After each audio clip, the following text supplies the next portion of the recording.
What are the ramifications of the near assassination of former President Trump?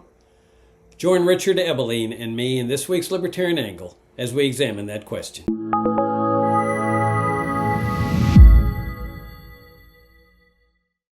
Hi, I'm Jacob Hornberger, president of the Future of Freedom Foundation, and this is this week's Libertarian Angle, the show that y'all know brings you the principled, uncompromising case for the libertarian philosophy. I am joined by my longtime co-host, Richard Ebeline, who teaches economics at the Citadel. Richard, good to see you again. It's good to be with you, our viewers, our listeners, in Yep. interesting times. Yeah, very interesting, especially in the political world. And I trust that all of y'all are having a great summer. We're about the midway point through. If you're brand new to FFF and you're discovering us with this video, come and visit us at fff.org for about 34 years of principled articles, books, conferences, presentations, speeches on the libertarian philosophy, and subscribe to our daily FFF Daily publication, which we strive to be the best daily commentary page on the internet for libertarianism. And then we've got a monthly journal called FFF, the Future of Freedom Journal. All right, so Richard, big news, as everybody knows, the near assassination of former President Trump. I think we ought to address that.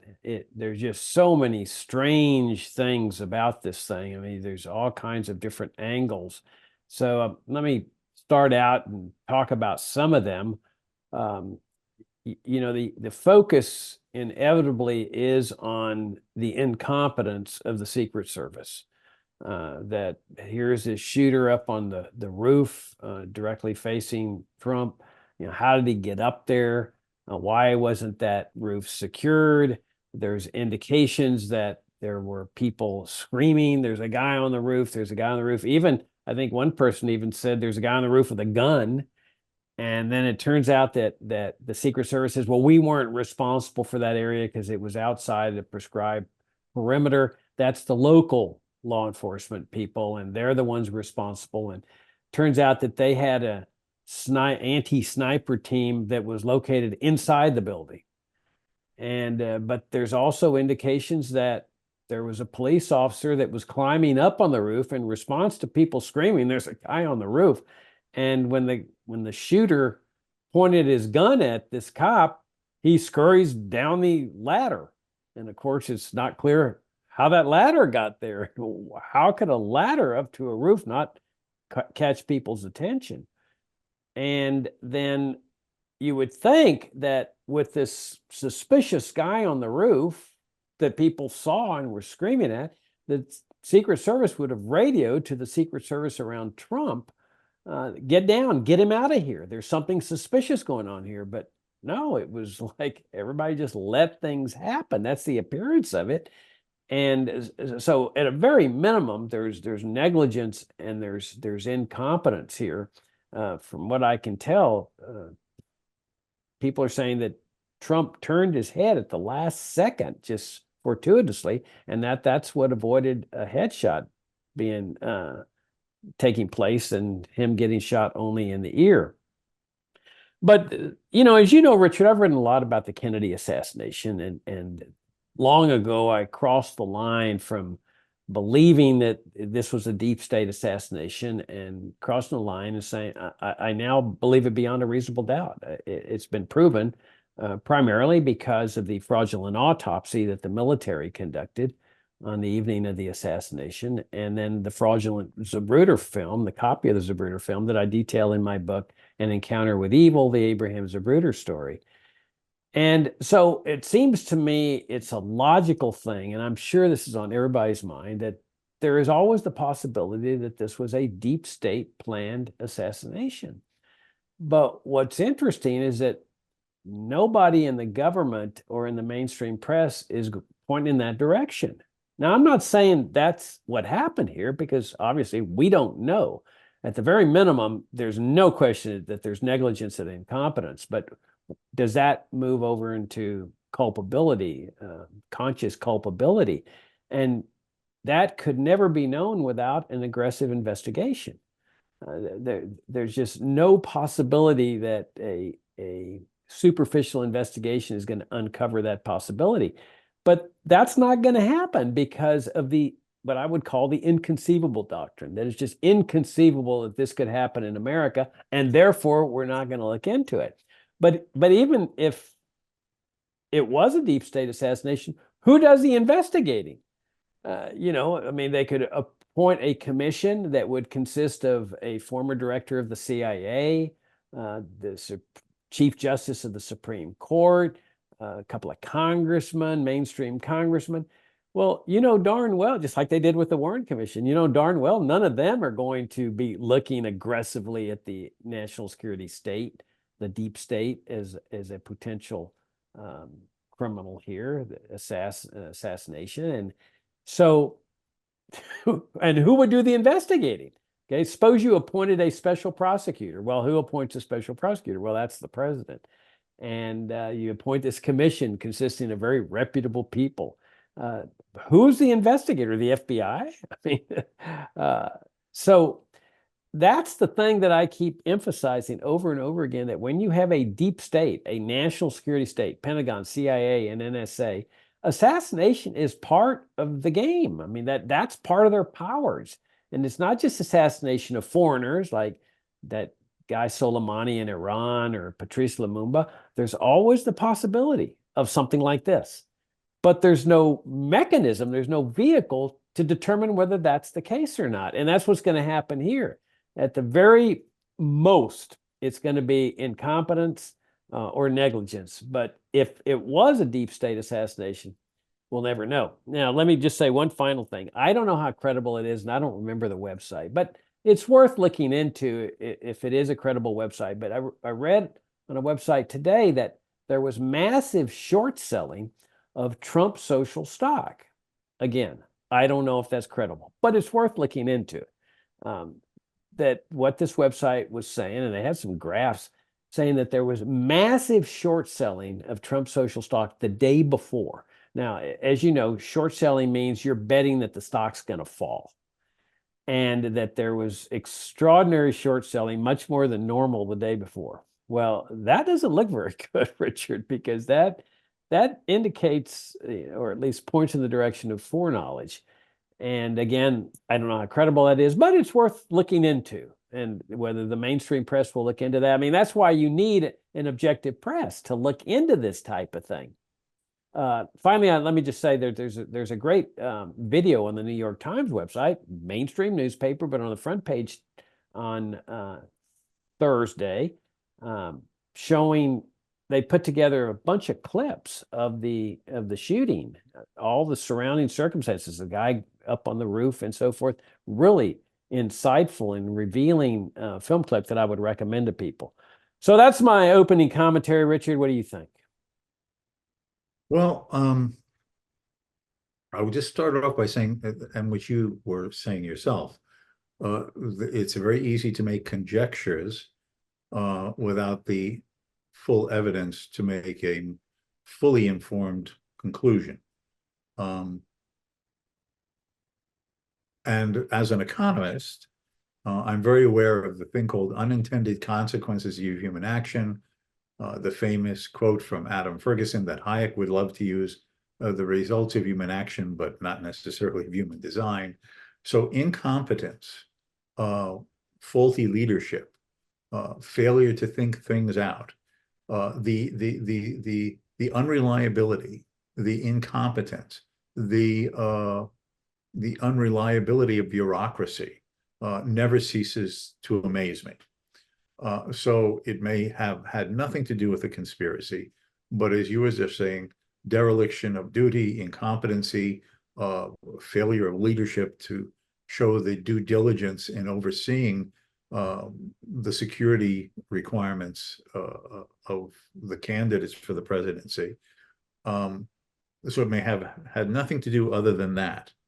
But it remains a fact that the oddness of it, if I can just sort of add some things that I read to the narrative, which I agree, the New York Times does a very nice job. I saw one is, well, how did the young man, Crooks, get on the roof? Where was the ladder? One said that on one side of the building, there was an air conditioning unit, and he supposedly had used that to climb onto the roof. So he may not have needed a ladder. Even though, again, as that New York Times clip said, one police officer had even noticed him acting suspiciously, I guess, around that building, and had even taken a photograph of him and had passed it around, but with no one taking it seriously. And then the issue of the police officer who had been attempting to look onto the roof. He wasn't using a ladder, according to the account that I saw. He, in fact, was being hoisted up by another policeman. And so he was just like at the edge trying to look up. And when he saw Crooks with the rifle, and he was not in the position to grab his own revolver, because Crook, according to this account on Fox News, they were interviewing one of the local policemen. Uh, Crooks was starting moving the rifle in the officer's direction as he's hanging there looking up.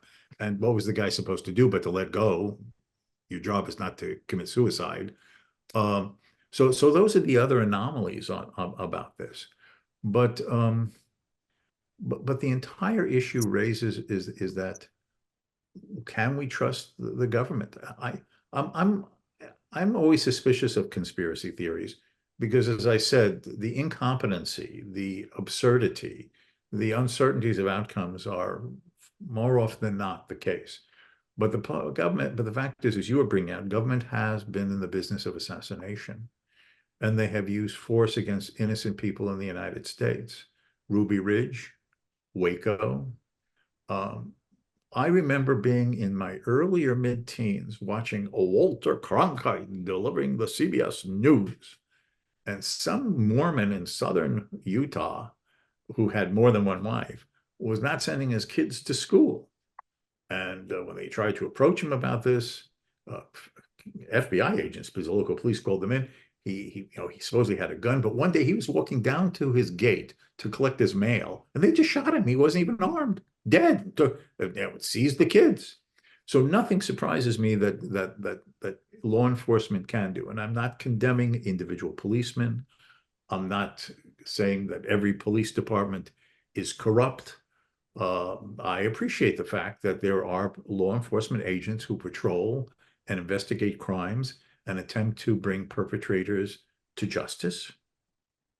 But the fact is that at certain levels of law enforcement, and I'm thinking in this case of the federal law enforcement, there are higher authorities that have been appointed or are a permanent bureaucracy who see themselves identified with both the institution and the prescribed mission as they're thinking of it, and will basically do things to preserve their power and their goals and their defined mission. And if things seem to get in the way of those goals and purposes and defined missions and their own position in it, self-interest is never far below the surface. We should not be surprised if people allow certain things to happen, even if they don't personally initiate it. The bizarrest thing in this is, why did this young man do this? Normally, and I emphasize normally, obviously there would be cases not, but most people who are going to commit acts of assassination or attempted assassination have an agenda. They leave a manifesto.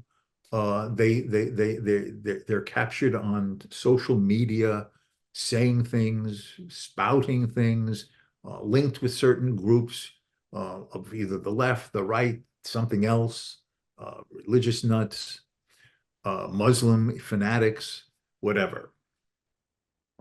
There's almost a person doesn't want to do things and not explain why he is undertaking this political act. I mean, killing a presidential candidate, doesn't matter whether it's Republican, Democrat, liberal, conservative, a political high-profile candidate for the presidency of the United States.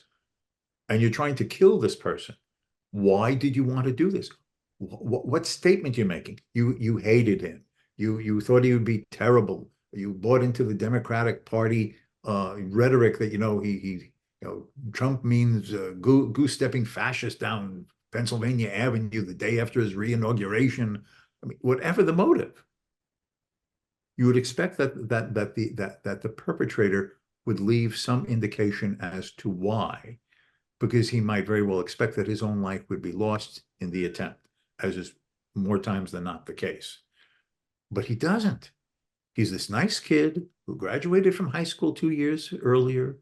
Uh, the media has talked to hundreds of these friends who knew him, fellow students, neighbors.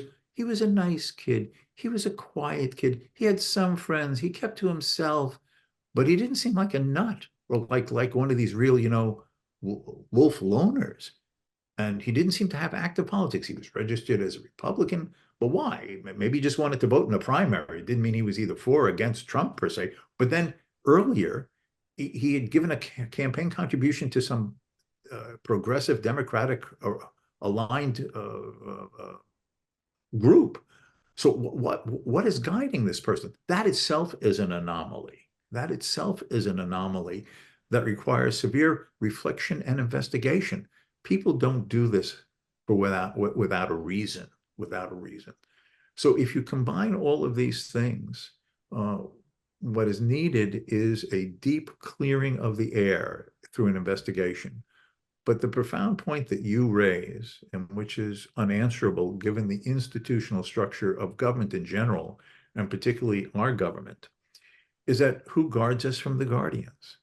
And when the guardians have secrets to keep, assuming that that hypothesis was true or had degrees of truth to them, okay? Assuming. Who is going to investigate the guardians when the guardians themselves are either the investigators or the ones who appoint those who will do the investigation? So it's like the answer, how and why did Kennedy get assassinated, which you yourself have investigated, reaching your own conclusions. It goes on because those in government have their own motives and reasons to limit what is known. And that's the dilemma we're in. And as long as this is the political circumstance, I think that however these congressional committee investigations turn out and how many FBI or Secret Service guys are called to testify, including the heads of the FBI and the Secret Service, so on and so on, there's always going to be a layer, a veil over the truth, because the question is, are there those in power who want certain information out to calm people's concerns and nerves and doubts, but don't want the entire truth to be known? And that will remain the curiosity and the uncertainty and the suspicion that will never go away in this. I agree with you. I just, if this was a deep state operation, I don't think there's any chance at all that that will ever come out. Mhm. That the hangout, if that's the case, will be negligence, incompetence. I'm surprised that the head of the Secret Service hasn't resigned. I mean, clearly there was negligence here. You raised an interesting issue that I didn't know about, this air conditioning thing where he apparently forces himself up from, because I saw that picture. They took a picture of him beforehand out in front of the building. Doesn't seem to have a rifle in his hands. So where was the rifle? And your air conditioned scenario makes sense. That's probably where he had the rifle, was sitting on that air conditioned thing. And as soon as he starts hoisting himself up to the roof, he grabs the rifle and goes up with it. But Richard, the cop that sees him clearly sees him with a rifle because he points the rifle at him. That's why he dropped. Yeah. Now, we've all seen the movies where if you see a suspect, it's all gun, gun, gun. I mean, they're trained to shout out gun, and everybody pulls their gun out and gets ready. But this guy stays silent. Makes no sense. If a man's pointing a rifle at you at a presidential rally, why would you not start screaming gun, gun? And you would think these guys would be in radio contact with all the other Secret Service or all the Secret Service agents, the local guys would. And so as soon as somebody screams gun, everybody knows what that means. You immediately put Trump undercover under the podium. None of that happens. It's so weird. And so you raise an interesting point, is that even if the deep state hasn't planned this, is it something that they just let happen when the opportunity presents itself? Well, this is a guy's going to take out. We're not part of this, but if it happens, it happens. And it has the appearance of that. which obviously is just as bad as if you had planned it, because you know it's going to happen and you're letting it happen. I find it kind of interesting that after this, Biden finally granted Robert F. Kennedy Jr.'s request for Secret Service protection. And I find that kind of darkly amusing because, in my opinion, Kennedy would be better off with his private security that he had, than the Secret Service. It's just weird. And from what I can tell, I think he's terminated his relationship with his private security firm, which obviously was costing him a lot of money. But Kennedy, he blames the CIA for the assassination of his uncle, and probably his father as well, which is a good supposition. But what he doesn't understand is that the military was up to its neck in the Kennedy assassination, because the military was the one conducting the autopsy on Friday night, which was clearly fraudulent, as I point out in my book, the Kennedy Autopsy. But in my book, An Encounter with Evil, I point out that there were dirty elements of the Secret Service involved in this. If you take the driver, Greer, and you take the passenger, the guy in the passenger seat, Roy Kellerman, after the first shot rings out, it's Kellerman's job to jump in the back seat and cover the president. He doesn't do that. He sits there like a bump on the log, just staring at the president, waiting for the headshot to go off. And not only that, but Kellerman is the guy at Parkland Hospital that prevents an autopsy from being conducted by the Dallas County Medical Examiner, which was what Texas law required. And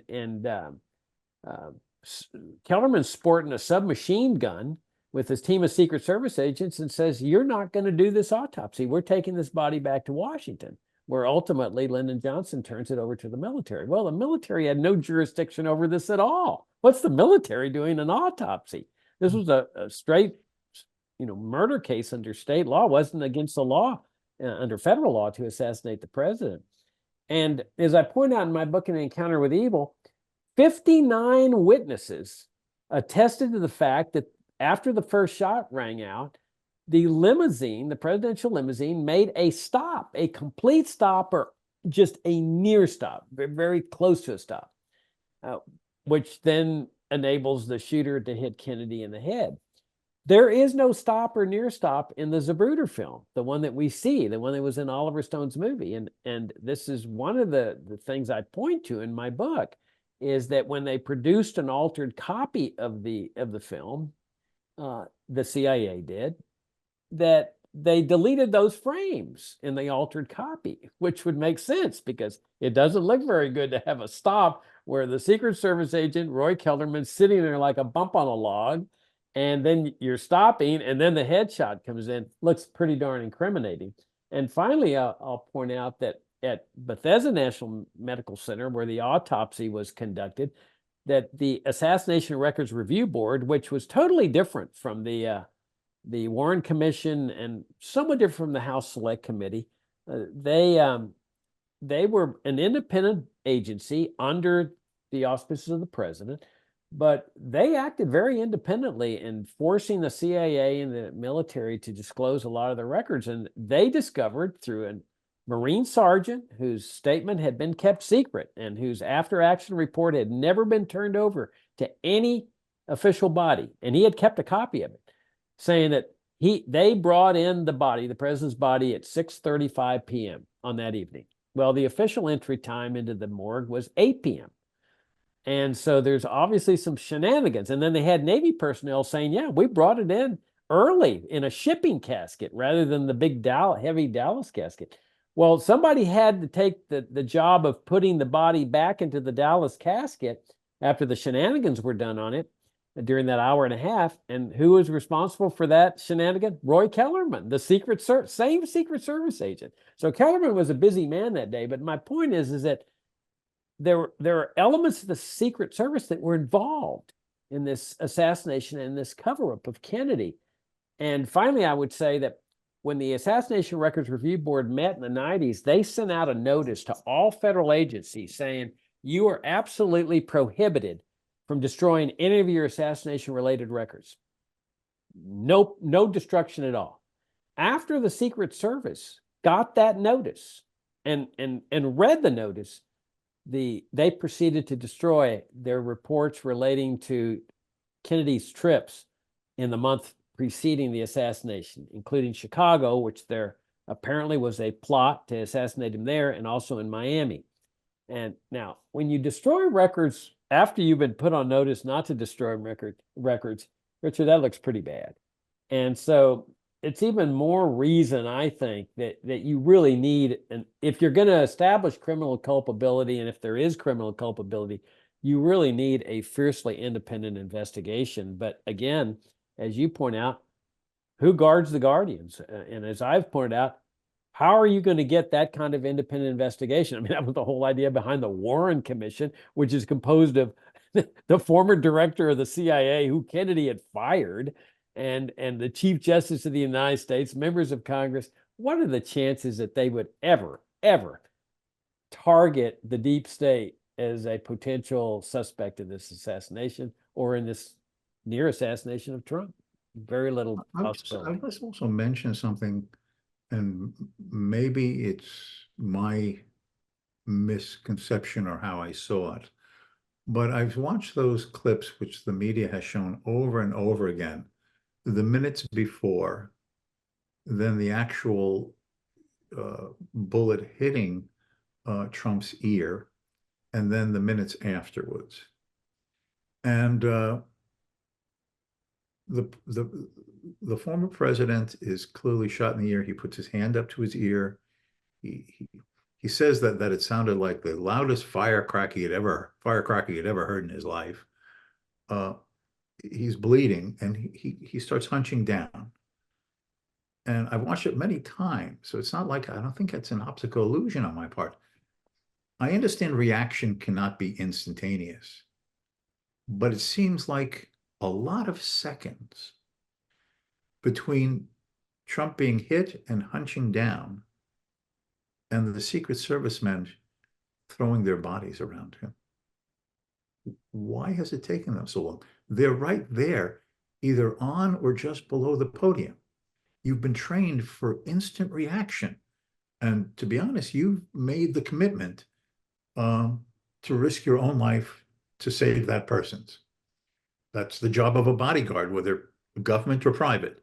Now, you may choose to fulfill your contractual obligation, either private or government, or not, in that moment when you suddenly realize that your life could be at risk. But they are trained for instantaneous response, I presume. They go through training. Why does it seem like seconds and seconds between Trump being hit and hunching over and all of these, 5 or 6 security guards suddenly appearing surrounding him? Is this normal? Was it just too surprising? But I just don't understand that either. I would imagine that someone would have been throwing themselves over his body immediately, like that poor fellow, that volunteer fireman who ended up being killed, who immediately threw his own body over his wife and his daughter. Now, I understand a stranger, even if it's a person you're committed to protect, like the president, is not your wife and your daughter, but that's their job. So why did that fellow respond so quickly before he gave his life to save his family? Because we can imagine if he hadn't, the bullet might have affected hit one of his loved ones. And what seems like seconds going by before the response of those security agents detailed to him. Now, maybe I'm watching the video wrong, but every time I see it, that strikes me. Yeah, I mean, that's their job. I mean, that's what they've been hired to do. I mean, people assume a particular position. They know what the risks are. And if you can't take that risk, then don't take the job. And we do know that there are many instances, either government or private, where the bodyguard ends up being killed. Sometimes with the person he's supposed to be saving, he couldn't stop it, but instead of the person he's supposed to be saving. So that's your job description. And you obviously view that the price being offered to you for that service is worth you bearing that risk and taking that risk at what could be a fatal moment. Yeah. Now, we're about out of time, but let's just speculate for a moment, Richard. What would have happened if he had been killed? I mean, it's just, it boggles the mind as to what would have happened in this country. There would have been so much anger and so many recriminations. I mean, we would be in a totally different position where we are today, because the Trump people are fanatics. Many of them are fanatics. And it is impossible to know exactly how that would have played out. And then the other thing is that I would think that as a result of this miss, that Trump probably safer now than he ever has been, because one thing, they're going to have to guard him much more carefully at this point. And if it was a deep state operation, I think they'd be hard pressed to try it again because you had one chance, and I got a feeling they're not going to be able to have a second chance here, at least not without making it look too obvious. So, in these type of what if games, and that's all this is, right? It's all hypothetical imaginings in one's mind about, if he had been fatally hit, what would be in the Democratic response? Would suddenly, with Trump out of the play, would there be the hysterical fear on the part of so many Democrats to dump Biden? Would have been considered, well, whoever they put up, Biden would have a bigger shot, so we don't need to dump him. Would it have reinforced the dumping of Biden? All of these are things. And who would the Republicans have put up? He hadn't announced at that time who his vice presidential choice would be, and therefore no nomination process. It would have been chaos on the Republican part. Now, the Republicans would have gone to their convention. They would have scurried around to find, given the amount of support Trump has, some Trump-type person to replace him. But no matter what they got, even this Vance guy does not have the appeal and the formidable presence in the eyes of so many Republicans today as Trump does. I mean, it is a cult of the personality around him. It's not just that they may or may not agree with his border policies and his protectionist fear of foreign goods taking away American jobs, all of which are terrible economic and social policies from a classic liberal free market point of view. But, who would they have replaced him with? No one of the same electability as Trump, because they would have had to scurry around over 2 days, 3 days. That was the difference between him being shot and the beginning of the convention. yeah, that's a good point. Whereas the Democrats could then, well, maybe Biden seems to be halfway articulate on alternate Thursdays. He could still win. Or maybe they would have said, this gives us a chance to still push Biden to retire. And then whoever they get on the Republican side, he's going to be younger than Trump, and then a new face that'll have a better chance. Who the hell knows how that would have played out? It would have turned this election result upside down on both sides for both parties. Yeah, no, that's an excellent point. All right, Richard, we'll wrap things up. Thank you all for tuning in. Thanks again for your support of FFF. Hope your summer continues going well. And Richard, as always, I enjoyed the conversation with you, and I'm sure there will be more developments. We might be revisiting this subject in the future. But in any event, Richard, see you next week. Until next time.